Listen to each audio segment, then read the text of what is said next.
Check out password policies. See, your data looks like this. You have 1 to 3 A's, colon, and then a password. So what this means is this part tells you that in order to be valid, a password must contain between 1 and 3 letter A's. So this is a valid password. It contains an A. Now this one has to contain between 1 and 3 B's, and it doesn't contain any B's, so this is an invalid password.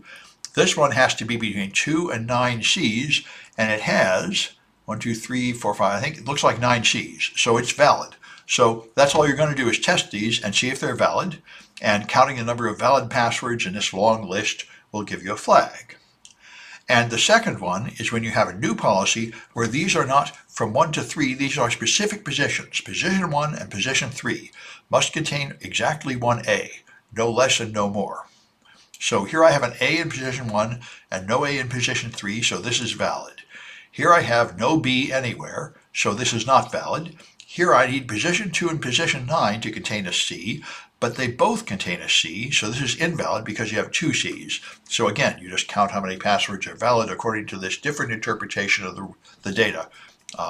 And so again, it gives you practice processing strings, parsing things, and running loops. So that's all. I'm going to stop this one.